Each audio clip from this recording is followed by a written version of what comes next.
Oh look, my round got started on the second hole for me really. I think one played difficult today and you had to get through the first few holes. Hopefully you get through 1 under if you can get the par 5 on birdie on the par 5 third. And I actually holed a really long, about a 50-footer on 2 for birdie, and that got me kind of going. And 3 I had 5 iron in for my third shot because I drove it in the rough. Hit it about 50 feet again and made that, and then hit a wedge to about 10 feet and made that on the next. So all of a sudden I was 3 under through 4 and started to have a really good vibe about the day. And when you get in front of a golf course like that, particularly on a tough day, you just keep trying to give yourself chances, and I did that, and I made some nice putts coming down the stretch.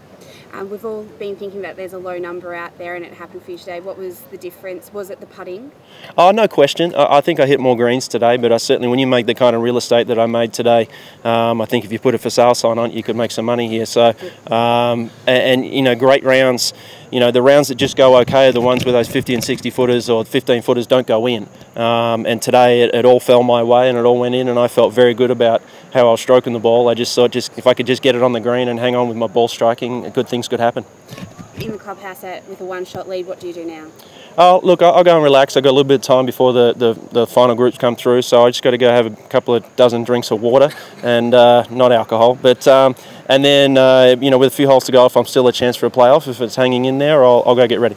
Greg, you've been on some sort of a journey over the last 3 months, all around the world. Where'd you find the energy to do that in the final day of your season? Oh, look, I just tried. I was actually really excited that it was the final day of the season. You know, I played a lot of golf this year, played 34 events and a lot of golf, and my family just arrived in Australia down in Sydney, so I'm kind of keen to get to see them tonight. So I was like, this is it, we've only got 1 day to go. So I was really excited, and I really have been hitting the ball nicely.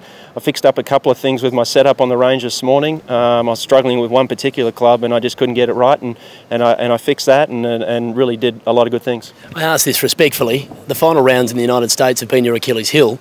What is it about Australia that you come out and just charge when the tournament's on the line? Oh, look, I don't know if it's, it could be just more I'm focused on trying to win the tournament. Like, you know, me running 10th here today is, you know, it's a nice finish, but it doesn't really, you know, float your boat here. And I don't think like that in America, to be honest. And I need to start doing more of that if I'm going to grow as a player and get better on the world stage rather than just here in Australia. So that's an honest answer to it.